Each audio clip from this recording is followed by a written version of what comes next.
T-minus 15 seconds. Guidance is internal. 12, 11, 10, 9. Ignition sequence start. 6, 5, 4, 3, 2, 1, 0. All engine running. Liftoff. We have a liftoff. 32 minutes past the hour. Liftoff on Apollo 11. Oh, boy.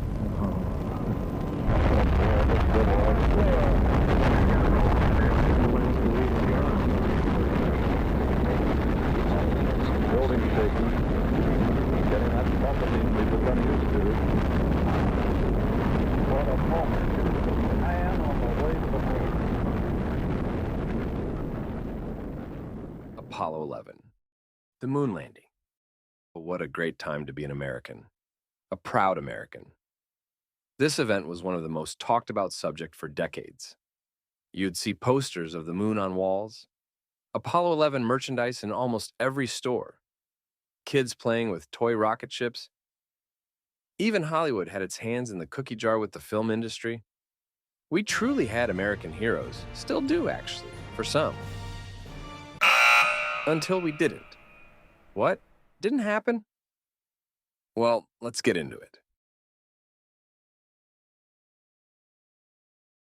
The space race was a significant aspect of the Cold War, with both the United States and the Soviet Union competing to achieve milestones in space exploration and technological advancements. The space race began in 1955, when the United States announced its intention to launch an artificial satellite into space. This was followed by the Soviet Union's commission approval on August 30th, 1955, to launch a 1-ton satellite. However, the space race gained momentum with the launch of Sputnik 1, the first artificial satellite, by the Soviet Union on October 4th, 1957, clearly putting the Soviets ahead. However, the United States weren't too far behind successfully launching Explorer 1 just 4 months later. This event marked the beginning of the space age and sparked a global competition between the United States and the Soviet Union to explore space. The Soviet Union held the lead with a series of wins, like Yuri Gagarin being the first man to orbit Earth aboard the Vostok 1 spacecraft. In April 1961, just a few weeks before U.S. President John F. Kennedy's well-known speech, I believe that this nation should commit itself to achieving the goal before this decade is out of landing a man on the moon and returning him safely to the Earth. And just like that, launching the Apollo program. The USSR still remained ahead. In June 16, 1963, Valentina Tereshkova was the first woman in space aboard Vostok 6, Alexei Leonov being the first man to spacewalk in 1965 during the Luna program, followed by the first successful unmanned moon landing in 1959. As you can imagine, the U.S. desperately needed a win. So after some unsuccessful attempts, in July 16, 1969, Apollo 11 successfully launched carrying aboard Neil Armstrong, Buzz Aldrin, and Michael Collins. Despite experiencing malfunctions on the way and being forced to land the lunar module named Eagle manually, the Eagle landed on the moon surface on July 20th, 1969. That's when Neil Armstrong became the first man to walk on the moon and said that famous phrase we've all repeated. That's one small step for man, one giant leap for mankind.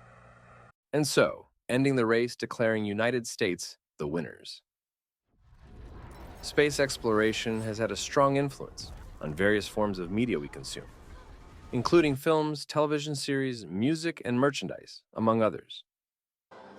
Space exploration has a close relationship with Hollywood and cinema, inspiring numerous iconic films and TV series, such as the Star Wars saga, Star Trek. Which one's your favorite?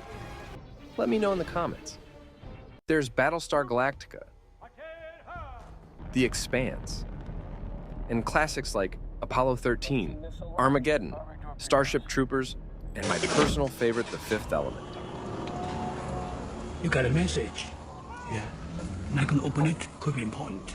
Yeah. Often depicting adventurous space missions, encounters with extraterrestrial life, and the exploration of distant worlds, capturing the imagination of audiences worldwide. Countless musicians and composers have created music that evokes the vastness and wonder of the cosmos. Artists like David Bowie, Pink Floyd, and Elton John have incorporated space-themed imagery and concepts into their songs, while composers like Gustav Holst and John Williams have composed music inspired by the planets and space exploration.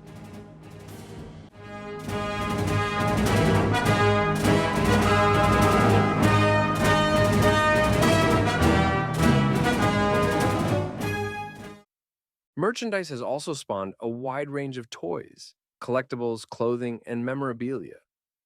Iconic images such as the NASA logo, the Apollo 11 mission patch, and spacecraft designs have been emblazoned on everything from t-shirts to lunchboxes, allowing fans to express their enthusiasm for space exploration in various ways. Overall, space exploration has had a significant impact on popular culture, inspiring creativity and imagination across a variety of media platforms. It continues to captivate audiences and influence artistic expression, reminding us of the boundless possibilities of the universe. Despite overwhelming evidence supporting the reality of the moon landing, there remains a small but vocal group of skeptics who question its authenticity. But who wouldn't? When if you pay close attention when analyzing the evidence, you can spot various anomalies in photographs and videos from the moon landing missions, suggesting that they were staged in a studio on Earth. These anomalies include inconsistencies in lighting and shadows, as well as the absence of stars in the lunar sky, not to mention visible and obvious edits, like this object pasted over the cross, or this prop boulder with an inventory mark, reflections of lighting equipment, and sloppy edits.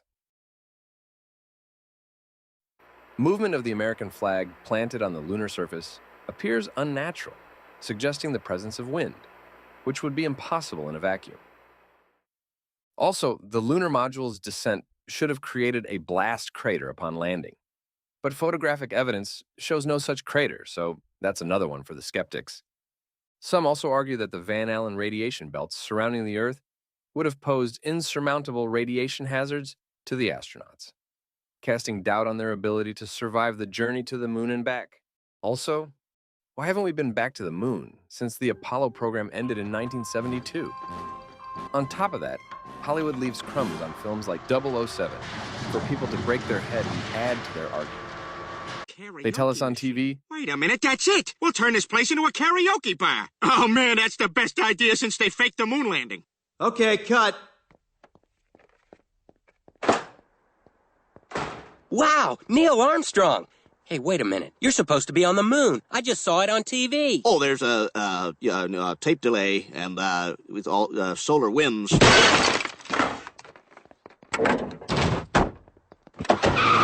and we can't forget the great Jim Carrey. I made that whole thing up. What? I'm sorry. I guess I just wanted to seem interesting. I guess there's a real danger of that on this show. There's a pressure.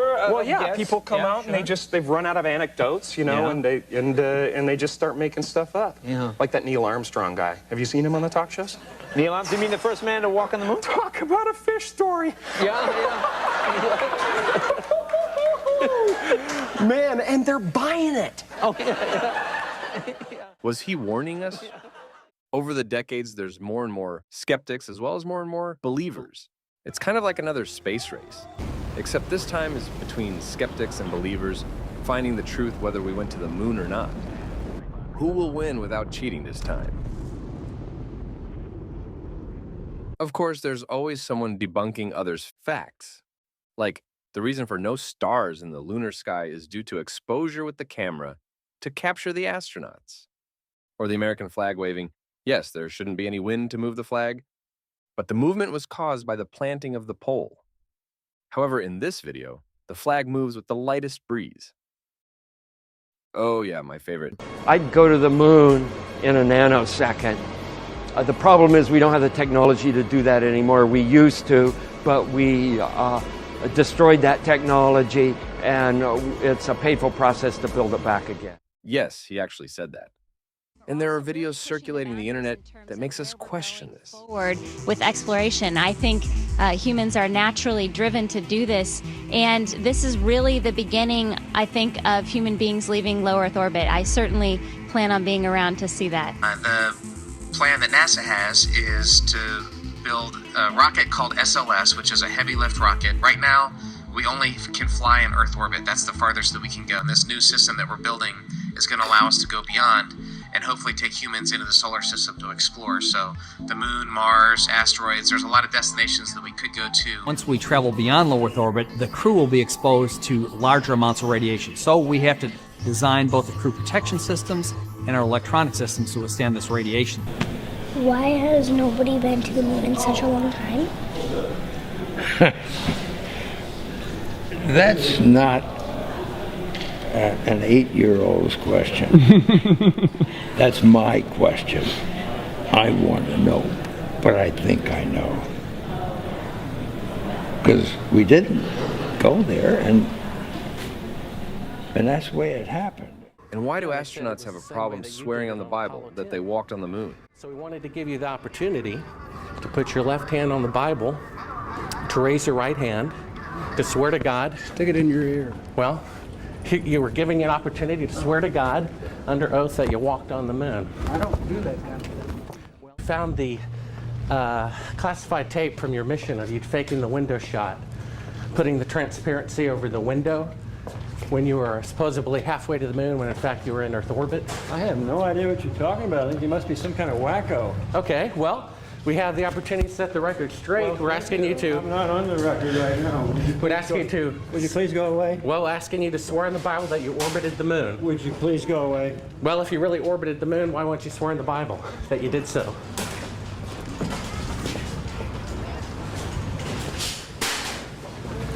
Can you tell me why you would have a problem doing that? Would you please go away? One quick question. All right, I was given a classified. Okay, I was given a classified tape showing part of the Apollo mission being falsified, of lunar orbit being falsified. Being falsified? Correct. We got an unedited tape from a source at the Johnson Space Center. Totally nonsense. We wanted to give you the opportunity to swear in the Bible that you orbited the moon during Apollo 15. Okay, thank you very much. Of lunar orbit. Why don't you quote me and say it's bullshit? Well, would you mind swearing on the Bible that you orbited the moon? Come on. If you really orbited the moon, why would you have a problem swearing to God that you did so? Mr. Ed? Why don't you swear on the Bible that you walked on the moon? Please? Why don't you swear on the Bible that you walked on the moon? You're the one who said you walked on the moon when you didn't. Calling the kettle black, if I ever thought of it. Saying I misrepresented myself. Away from me. You're a coward and a liar and a thief.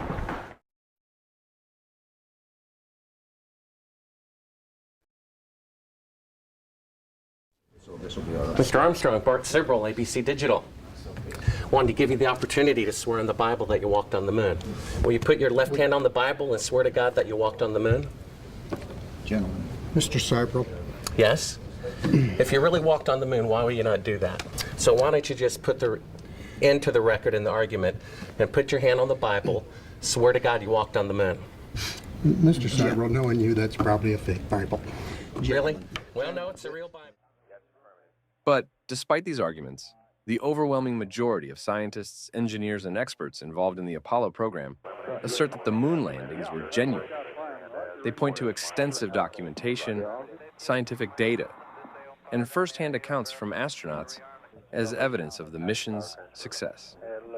Additionally, advancements in technology have allowed independent verification of the moon landings, including images captured by lunar orbiters and the reflectors left on the moon's surface, which are still used for scientific experiments.